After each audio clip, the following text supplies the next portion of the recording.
All right, welcome to another episode of the Principal Liner Notes. I am your host, Mr. Rourke. No, kidding. Jeff just brings this out of me. I'm Sean Gaylord, and I'm grateful that you are here. Thank you for pressing play or download, however you're listening to this podcast. This is episode 98, or in this case, because we have a special guest who is a comic book aficionado, we'll say that this is All-Star issue 98. Oh, nice. Yes. Nice. So Well done. this is Jeff Howard who is here with us, and some of you may follow him on Twitter, and he is at Meanwheel, or maybe you follow him on Instagram. I've always followed him because Jeff is a lifelong dear friend, and full disclosure, I've known Jeff roughly since Jeff, how far back do we go? Sophomore, junior? When did we become Probably RAs? sophomore year, huh? You think sophomore Yeah, year? when we So became that's RAs? yeah, 89. Oh wow. Am I right about that? I think Gotta be. I think you're absolutely right about that. So I've known God, you're old, man. You are old. no man, you are older. You are older, man. That's So true. That's fair. to me, Jeff is the ultimate pal and ultimate bandmate, and I'm grateful that you're here, man. Lifelong connection and friendship. But I know you as friend, but I also know you as principal and novelist, bassist, guitarist, and my go-to expert when I have a question, a spoiler-free question about Star Trek, Star Wars, or anything in the DC Marvel universe. Welcome to the Principal Liner Notes, Jeff. Sean, thank you. You are way too kind in that introduction, but let me just say that your friendship over the course of these decades has been instrumental in my life. I've told you before, I'll say it again. You are an inspiration to me, to other educational leaders. So grateful to chat with you about any topic, anytime, buddy, but grateful to talk to you today. Thanks for having me on. Well, it's a pleasure and a privilege, man. So thank you for those kind words. So there are many topics, and for those of you who are listening or who are listening right now, and don't have the opportunity to view this, I am talking to Jeff from his principal's office, which is a unique space. And Jeff, if you will, paint a picture for us. I know there's a lot of intentionality and creativity in that principal's office space. Yeah, I am in my office, which has been referred to as a toy store or a gift shop. Sean, the walls are covered with iconography of comic books and science fiction movies. In fact, I have a spinner rack of comic books right across the desk from me. I actually unloaded my paper collection a few years ago, but I kept about, I don't know, 300 issues, and they're here in my office right now. So no one ever touches that spinner. Everyone's afraid to touch anything in my office, by the way, because it all looks like it's, antique. But yeah, I've got my old Star Wars figures from when we were kids, Sean. They're here in the office, and Nice. the intentionality, I guess there is twofold. One, I spend a lot of time in this space, so I like to be surrounded by things I enjoy. But two, I often joke that when parents come in and they're frustrated with the school or frustrated with my leadership or frustrated with something going on, and they hit this door ready to yell, when the first thing they see is Batman or a comic book or, a Star Wars poster, it kind of makes them stop and have we get a touch point there, which is not a bad thing. And also, these are stories that I think are American mythology. I think that especially the American comic book is American myth. So whenever I get out of being a principal and pursue a PhD, that's where I'm going, man, is to write about comic books as American comic books as really one of the true American art forms and literature that was not imported from somewhere else. But that's a different story for a different time.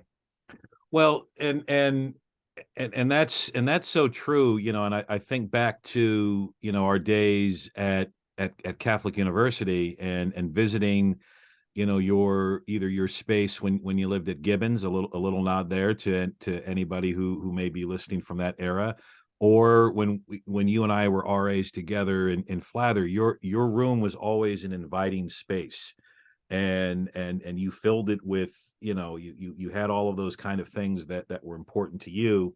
But I also remember always feeling, you know welcomed or invited, even when I would come for love advice, which was often, uh, That's the or album we should have collaborated on, pal. Love Advice. That would have been a long double play album right there. You that would giving each have other been romantic advice.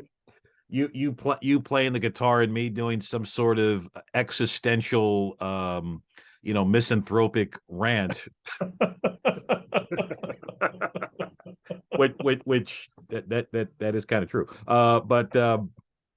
But anyway, I think it's important too, and what I love about your leadership is, and it's the same thing as you as an educator, is that space. Yes, you spend a lot of time in there, and it is, you want to surround yourself with things that are important to you. You also want to invite others to share into that, and then also there is this kind of myth, if you will, about the principal's office being the warden's office, or Right. being a place of negativity. And so I see, and it's very similar to my space, where yes, there are things that I surround myself with, but also these kind of teachable moments, or these entry points to break ice, create common ground, and to invite others into that. So, if you will, what would be one of those items or things that for you would be or served as a teachable moment, or maybe as an example of, they're in the principal's office, maybe feeling a certain way, and then they're looking at this, or they see this, or you see something and you go, all right, here's my entry point to create that common ground or safe space. I think the one that gets name checked or looked at most in my office, Sean, is literally the Star Wars action figures from the 70s. I mean, I've got that original set on the shelf, and it's sort of highlighted in its space. And I think there are a couple of reasons that happens. One, for parents, or for our colleagues who are educators who are of a certain age, our age or a little bit younger, right in that generation. That's what they grew up with. Even if they weren't fans, they certainly had a sense of the ethos of it. And then for kids now who are seeing Star Wars every week on Disney Plus, or the new films, or they are talking about Baby Yoda, which, by the way, it's Grogu, everybody. It's not Yoda. Let's just make sure we're clear on that. Thank you. That's a place where there's a conversation that can happen, and that does lead into this idea of stories, and the importance of story. And I often go there with Star Wars, or again with really any of these comics, because the reboots are continual, right? The idea that these stories are always in play, these myths are not going anywhere.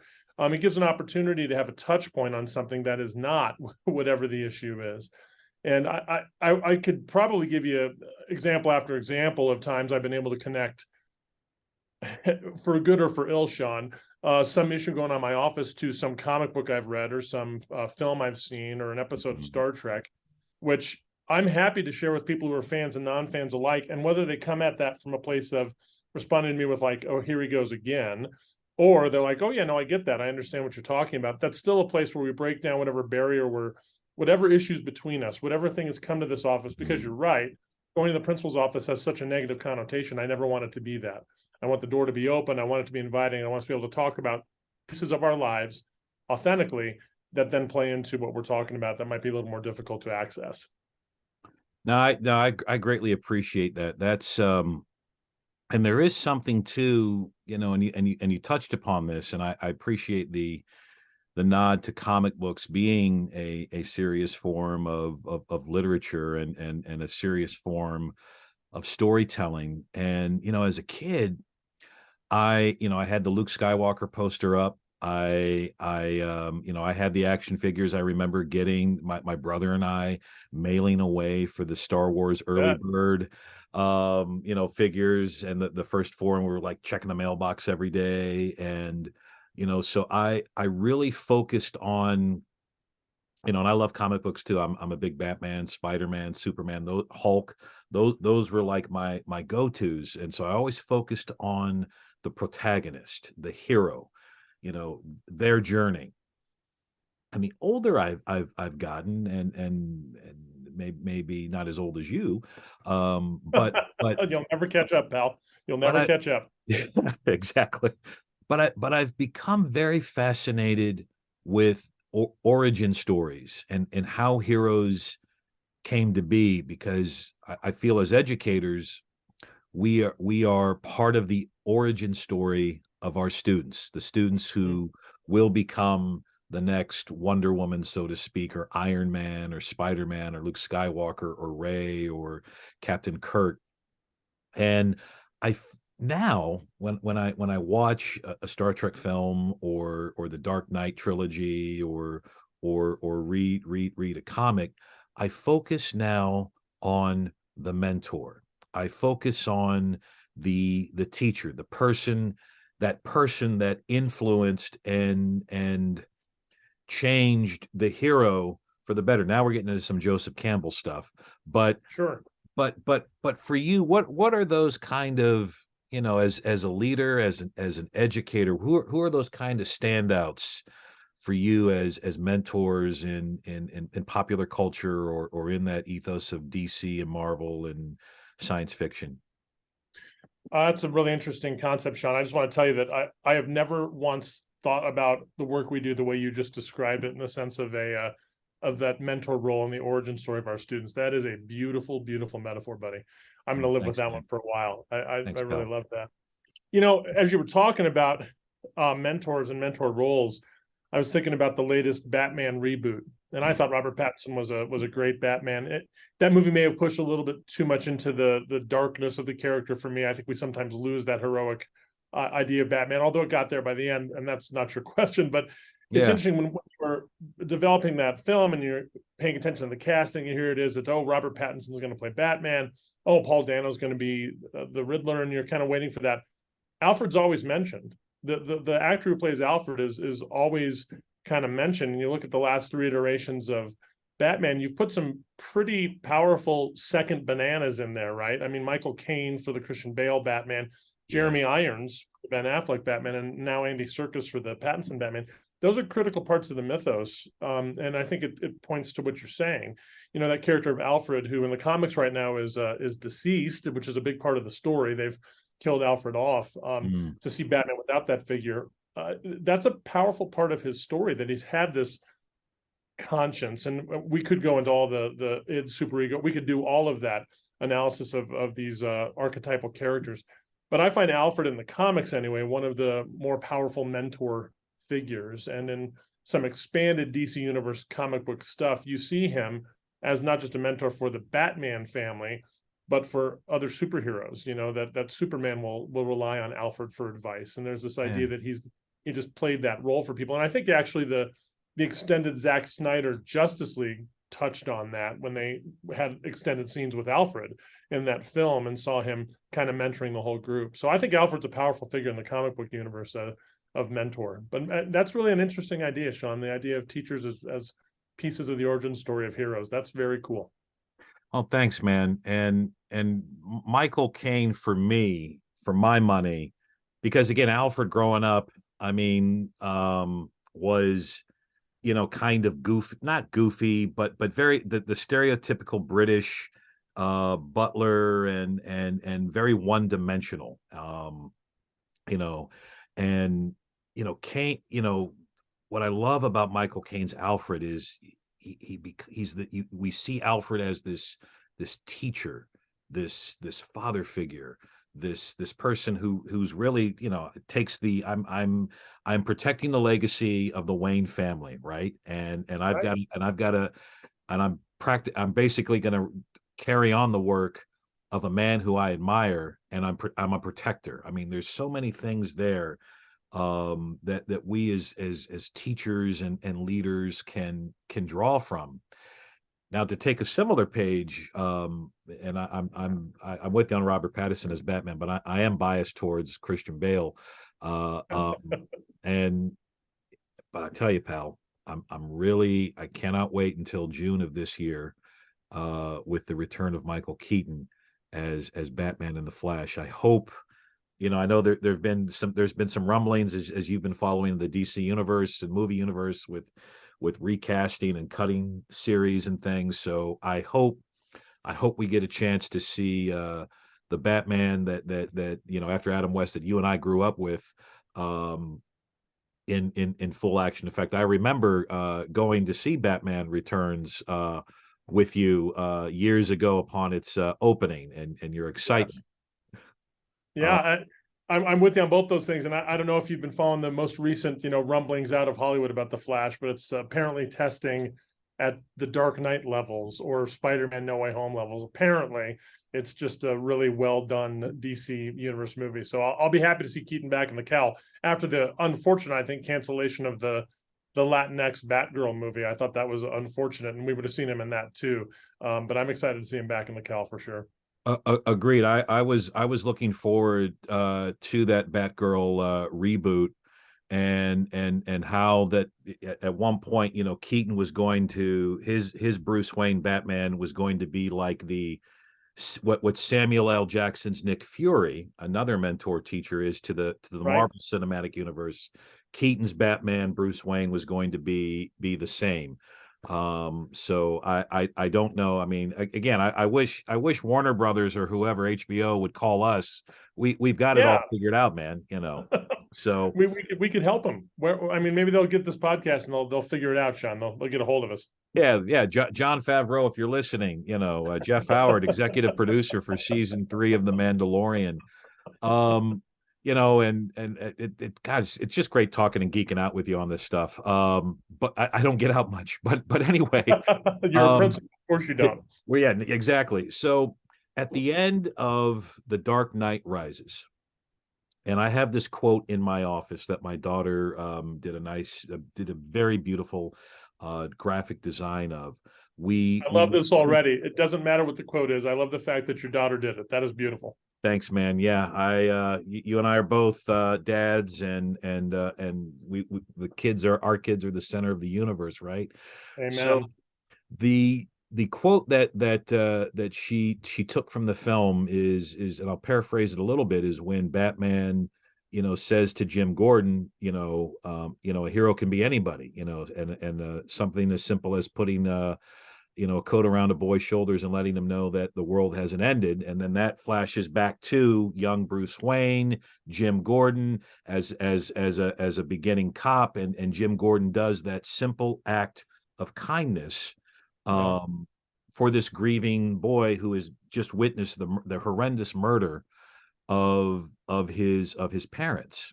And then we learn that basically, the way my take from it is, Jim Gordon was Batman's hero. The whole, everybody has a hero, right? And people look to Batman, and he says, "Listen, man, you are my hero. You inspired me." So Jeff, for you, who are those folks in the edupop world, so to speak, that you draw inspiration from? As who are your heroes in the edupop world? In terms of like comic, film, sci-fi Yeah. archetypes who inspire.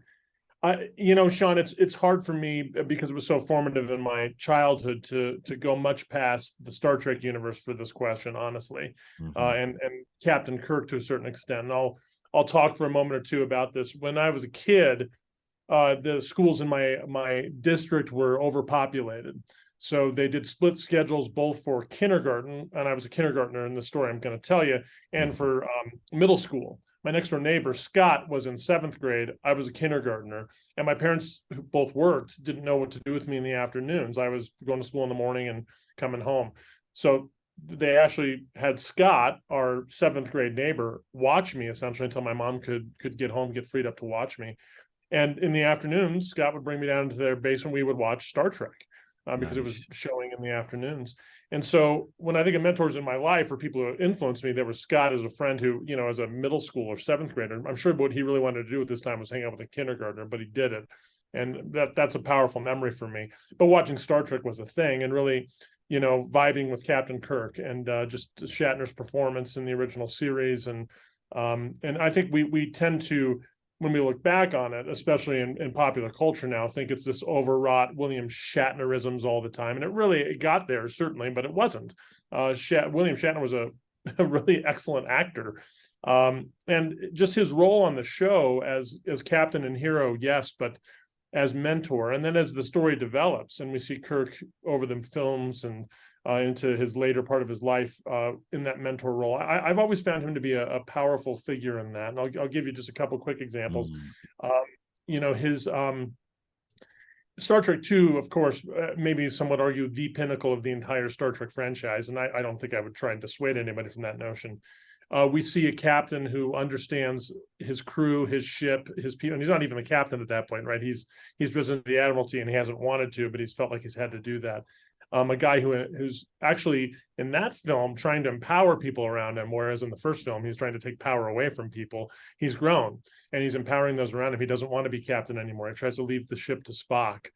He's a step ahead of everything. And there are reaction shots in that movie where you see him understanding what's happening the moment before it happens. He looks to Spock's chair on the bridge when Spock has gone to fix the warp engines and knows exactly what's going on before he's had to be informed of that. You better get down here to engineering, Jim, and he knows what's happening. So Kirk as a mentor is, I think, underrated. Kirk is a guy who really does empower the people around him. Kirk who lets Spock and McCoy argue and disagree and really give him opinions before he acts. That's a brave leader to do that. Somebody who's going to let the people around him argue, let the people around him say, "You're wrong, Jim. You've got to do this in a different way." And yet will still be the one who takes the responsibility on the back end. But I will add one thing really quickly, Sean. You and I have talked a little bit about the J.J. Abrams reboot films, the trilogy he's done. They tapped into something that I think was really powerful that is now being picked up in the Star Trek TV shows, which was Captain Pike as a mentor. Pike as a mentor to Kirk in Star Trek and Star Trek Into Darkness. Really powerfully, and a great performance by Bruce Greenwood as Pike in both those films, especially in the 2019 Star Trek. Or, I'm sorry, 2009 Star Trek. And then now that's risen into Anson Mount in Strange New Worlds, who just exudes mentorship in that show and just is powerfully about having people around him rise to the occasion. So, I mean, we could go on Star Wars with this or Marvel films or DC Comics, but for me, there is a Star Trek novel, and I wish I were a Star Trek novel. In another life, my friend, I'm making money by being a part of the Star Trek universe because it is my first true love and geekdom. And you are an unabashed fan, so I love your take on that. And I know you and I, we were texting the other day. I was watching Star Trek Generations and building along that Kirk as mentor, teacher, and being one step ahead, but also having some humility, right, and service, which I know is those things are a big part of your core as a leader. And you see that, Kirk, I wish we had more Shatner in Generations, because I love his take on Kirk as this guy that's struggling with retirement, but yet he gets called into action. That his exchanges, those kind of quick, mentor nuggets that he gives to Captain Harriman. What's the line he says? If you want to sit in that chair, risk is part of the gig, or something like that. It's almost exactly right. Your quote there's almost exactly right. I love those scenes with Harriman. Yes. And he's trying not to get into the chair. He's trying to stay in the background, and then of course sacrifices himself to leave Harriman in the chair to go and fix the deflector dish, right? Yeah. Yes, and that great scene where he says to him, and Shatner just delivers it beautifully. And you're right. You and I have spent some time with Shatner and Rocket Man, and an oft-viewed film, TV film, Pray for the Wildcats. But anyway, that great scene where he says, where Harriman says, "I'll go down and fix whatever in engineering," and he's getting ready to turn the bridge over to Kirk, and Kirk says, "No, your place is on this bridge. Your place is with your ship. I'll do it." What a great moment of leadership, of servant leadership, of teaching. Like, dude, this will not be the first or the last space disaster you're going to face. You need to be here. This is your ship, your crew, and you and I have probably had, maybe we haven't gone down to the boiler room of our respective schools to in some cases maybe, but sometimes we have, right? Yeah, sometimes we have, but that call to action, that call to serve, but also that call to teach others to lead. For me, leadership is not, it's not about following me. It's about creating other leaders, empowering other leaders. And you see that moment so beautifully in Generations. Your Oh take man. on Generations real quick, man. Yeah, that's an excellent point. And Generations, the title itself kind of goes into what you're talking about, right? And the idea of this, it was supposed to be this handoff from the original series to the Next Generation series in film. Next Generation had been on TV for 7 years by then, but it was supposed to be this handoff for a wider audience, the film audience of, yeah, Star Trek is something else right now. But inside the movie, there's much more that you've talked about in terms of the Kirk character, who I think is maybe at the end of the film not served as well as it could have been. As I Agreed. mean, the death is not terrific, and I get all that. And Shatner then had to write his own novels to kind of retroactively make that better, which, by the way, it did. Yeah, But your point, agreed. Sean, is terrific. He's there, and you mentioned a word a while ago about vocation and this work being vocation and the arc of Kirk and those of TV show to films, of him really understanding and kind of wrestling with what he's given up to do the work he's done, but to empower people around him, to be sure that someone else can step in. That is so important to the work we do. And what you said about Harriman on the bridge of the Enterprise, I hadn't thought about it until now, but I tend to think a lot about, I think a ton about educational leadership and what that means, and Mm, really the struggles that this work can be, and how difficult it can be, but how rewarding it can be. right on. But the analogs between what we do as educational leaders and what we ask teachers to do every day are about 1-to-1, aren't they? Yeah. Kirk puts Harriman in a position to fail potentially, and we got to be okay with that. We want our students to know it's okay to do that. We want leaders to know they can take that risk. And if on the back end you've screwed it up, you've messed it up, you've done something wrong, to be able to own it and to say that was on me, and let's move forward and let's figure out how we solve things. I think that's and Harriman actually does. I mean, he does fail. He loses Kirk. He loses a whole set of LLorians, right? He loses the Enterprise. It's the B, right? The Enterprise B gets demolished in its maiden voyage. That's bad stuff. And Harriman is, in the Star Trek nerdverse, roundly regarded as maybe the worst Starfleet captain outside of the Grissom's captain in Star Trek 3, The Search for Spock, who is That's the right. worst Starfleet captain. But maybe he's not the worst captain, Harriman. Maybe he's learning and he becomes a hero because he had that experience with a mentor who turned it over to him. We have to be able to do that as leaders. We got to be able to turn it over.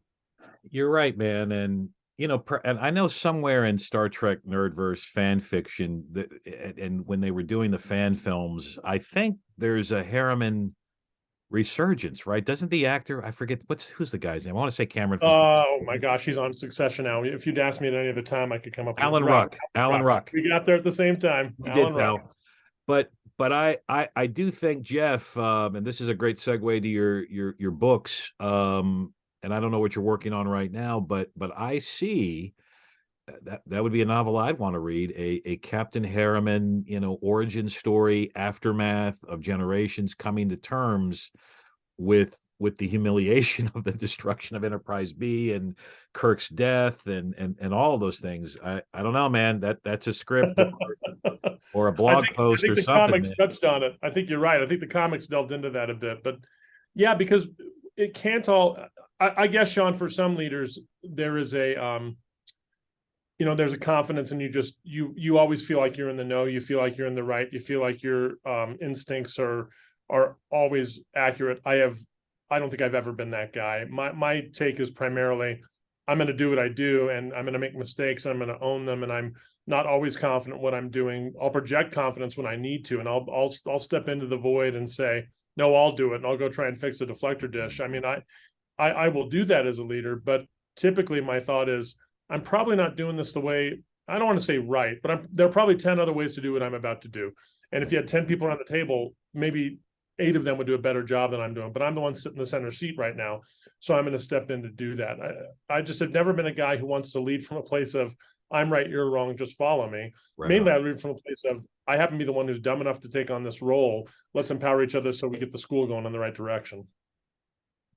Pal, that's beautifully stated, and that's leadership. One of the things I know in terms of pursuits and passions, your books. I've got both copies here. I'm proud to Yeah, makes have. you the only person on the planet who has both copies of those. So God bless you, brother. Oh, whatever. But anyway, the Facletones, which has a very strong biographical streak in here, and then your most recent book, Three Corner Glen, which full disclosure just landed on my doorstep yesterday, so I haven't had a chance to crack it open yet.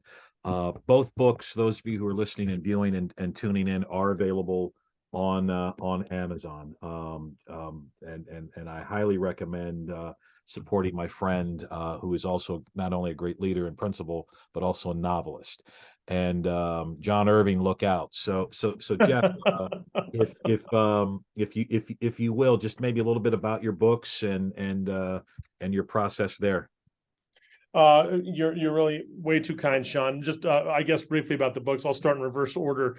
When I got my master's degree, my principal at the school I was at, Regis Jesuit High School in Aurora, really pushed me to do a master's degree at what I would have thought was the worst time in my life. My children were both under 2 years old, and he said, "You really need to get rolling on your master's." But he enabled me to do a master's in what I wanted to do. And what I wanted to do was write. I wanted to get a master's in creative writing, and he allowed me to do that. I think knowing that writing is a skill that we ought to have as leaders. So I actually wrote Three Corner Glen, 1999, 2000, that long ago, as my master's thesis. And over the ensuing 2 decades, have revisited it, much like George Lucas, I think, revisited the original Star Wars trilogy. And I'm not comparing myself to Lucas, by the way, but just, updating it and changing things. So finally getting that to a place where I wanted it to be wrapped up was a good thing. It's the story of a babysitting cooperative, and it's really a story of people, I think, learning that their lives are intertwined. That James Taylor lyric, "We are bound together," right?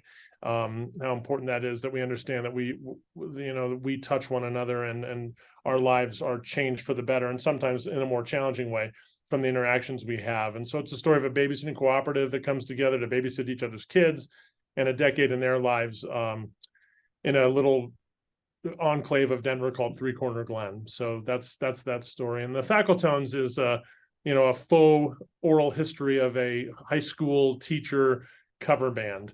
And I've been blessed since I've known you, pal, to make music with people. And one of my, I think I will own this skill. One of my skills is surrounding myself with people who are much more talented than I am, and being able to fade in the background while they take the lead. And that's been a really good thing in cover bands, because I'm a passionate player. I like to play guitar. I just have never studied it, and I'm not that good, but I can follow what people do. And the Facletones is kind of this idea of a faculty, teachers who got together to make music, and came back together to make music, and did it for years and years and years, which, again, you and I did that together. We did it at coffee houses. We actually created our own opportunities, so people had to come listen to us, which is a little self-serving, but we did those things too. And I've done that for years. I'm currently not in any kind of band right now, and it's a tough itch that I'm not having scratched, to not be in some sort of band. But the Facletones is about that. So you're kind to bring those up, pal. I appreciate that very much. Well, I've had the privilege of having both these books, but also the other privilege is playing music with you, and I know that like me, we have our pursuits of music. You are one of the few folks, living persons that can say that you saw the debut of the Sky Dogs, and which I wrote A about. fond memory, a golden nugget in my past, for sure. You had to sit through the epic 20-minute 7 turns La Bamba Raga Suite number 9, if you recall, at the opening Gwendolyn's Coffee House at Catholic University circa 90.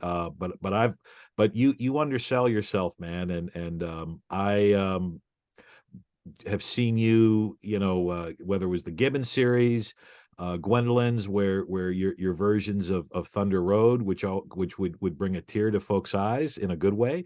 Your original music, I still am a big fan of Colorado Time, and you and I have had some great misadventures together as musicians. I seem to recall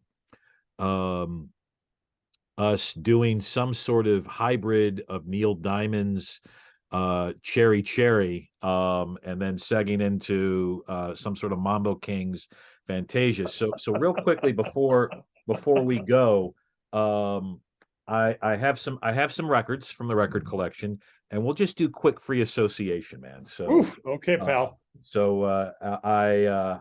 I'm excited to hear your take. All right, Eddie and the Cruisers, original soundtrack.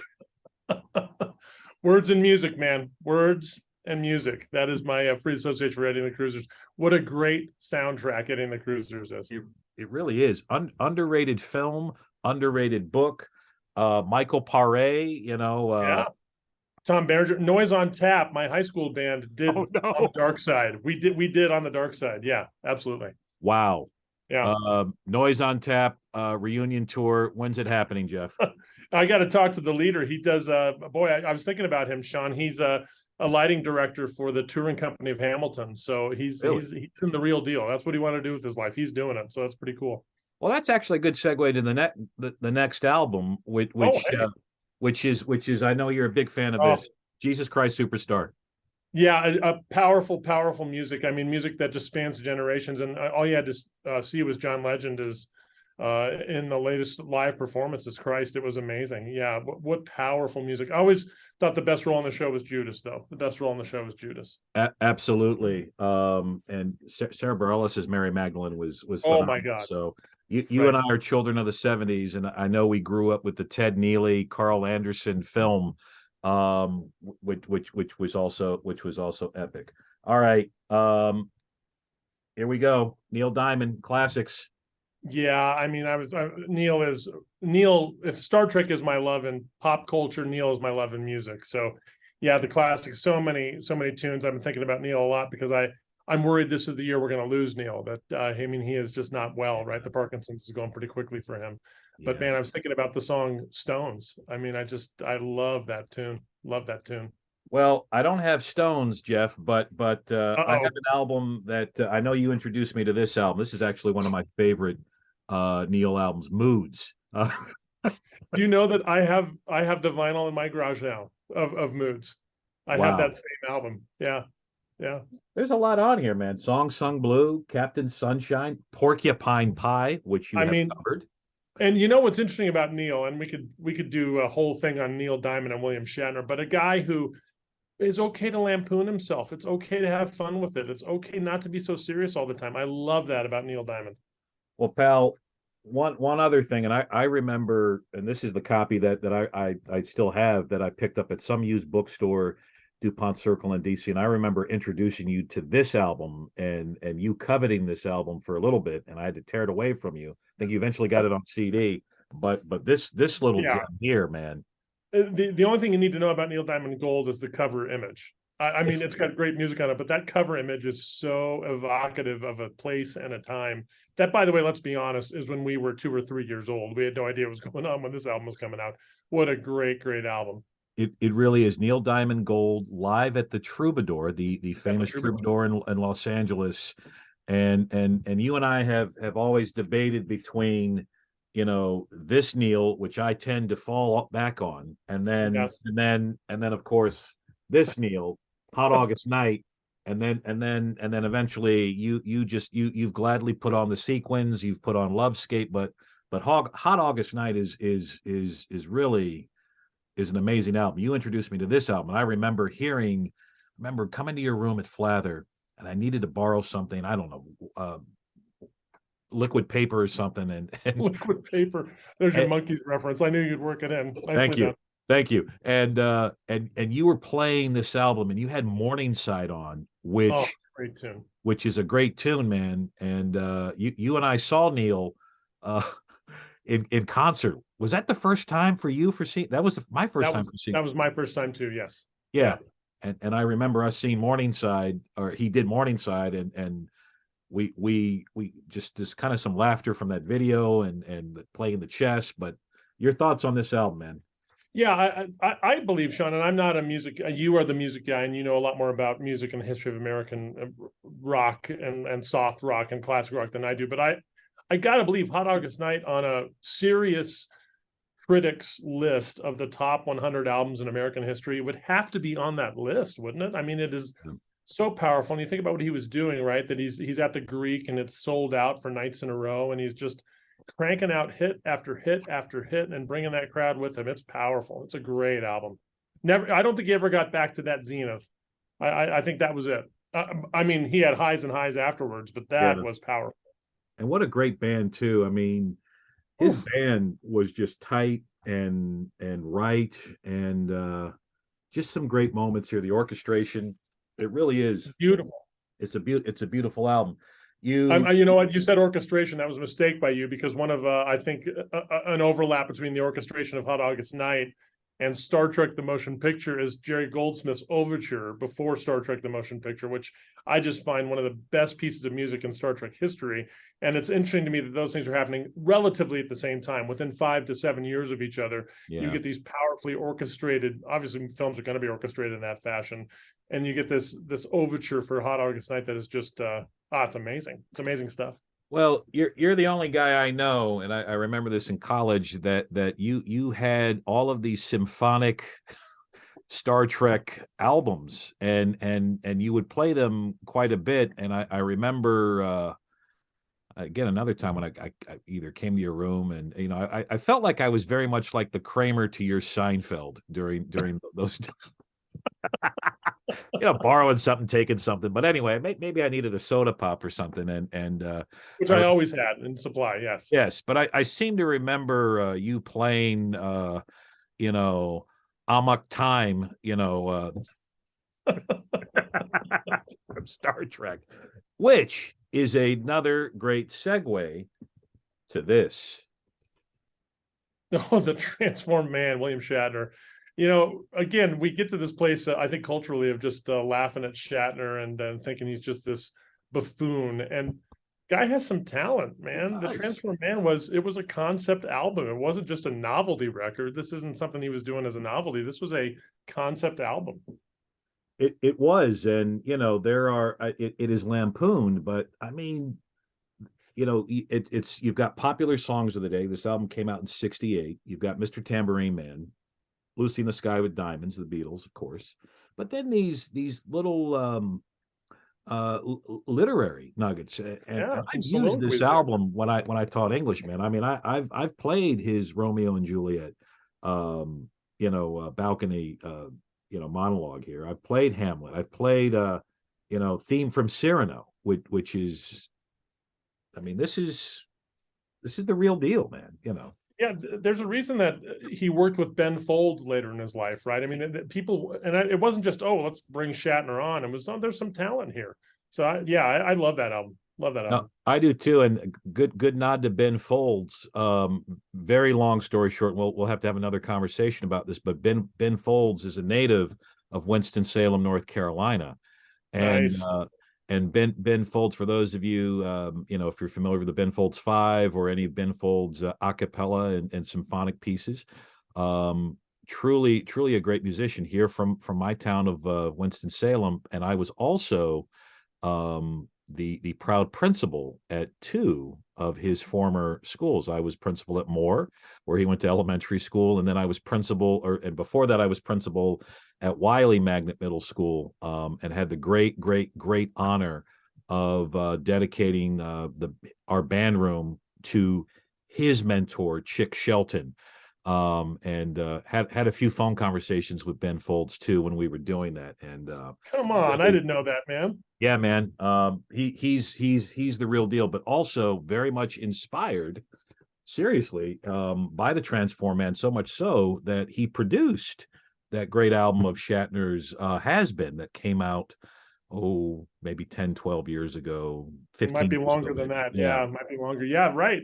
That's impressive. By the way, can I just give a shout out to the name Chick Shelton as a music teacher? I mean, come on. Yes. That's too good to be true. Iconic man. And if you ever come to Winston, I'll take you by the Chick Shelton Band Room there on Northwest Boulevard in Winston.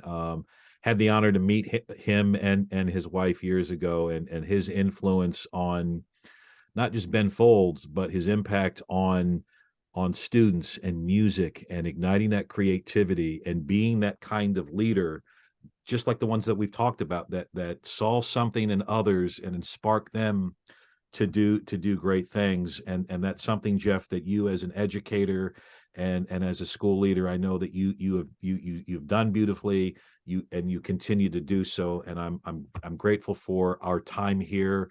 I'm grateful for our friendship, and you continue to make it happen, and you continue to inspire me. You're again, Sean, you're far too kind. And I just have loved the chat today. I have a feeling you and I could go on for hours and hours about this stuff, as we do whenever we see each other, which is far too infrequently. But Yeah. I'm just grateful to speak with you. And you, sir, are, as I said at the top of this, an inspiration. Your generosity of spirit, your calmness, the vocation that you've given your life to education. You are an inspiration to a lot of us, pal. So grateful to you for the work you do. Grateful for the amplification you give to educational leadership. I know a lot of people view you the same way I do, which is as a guy that we want to be when we grow up. So great to chat with you today, my friend. Well, pal, I will always be the jade to your diamond. Thank you for those kind words. And the next episode we made a quick reference. When this is dropping on a Monday, MLK Day. The episode 99, and this was not by design. It just kind of happened. The next episode will feature our old friend and bandmate and college frat chum from Catholic University, Max Pizarro. So that's awesome. Yeah, and I'm grateful that we will be able to connect those dots. And I know Max is somebody that you and I have great affection and admiration for. And also a writer and an educator. He's a former English teacher as well. So, but you're right, man. At some point, I know we've bandied this about. We've talked about this, but we do need to get the band together. We do need to reunite in person, in some way, shape, or form. So maybe if you come out on the East Coast and make that trip to New York, I'll meet you there, and so you can catch Neil Diamond's beautiful noise. And maybe we can experience that together, and maybe try to convince a producer to stage Taproot Manuscript, Neil Diamond's masterpiece, on Broadway instead. I don't know, man. I love that idea, and I know that I got to get out there. You guys are on the East Coast, and by the way, we both know if we don't go to New York, we'll never see Max. We got to go where he is, Exactly. in that New York, New Jersey area, so we can track him down. I can't wait to hear your conversation with Max. Sean, you are a gracious host, and your podcast is tremendous, sir. So God bless you, brother. Well, thank you. God bless you too, brother. Folks, this is Jeff Howard. This is the Principal Liner Notes. Feel free to follow Jeff on Twitter at Meanwheel.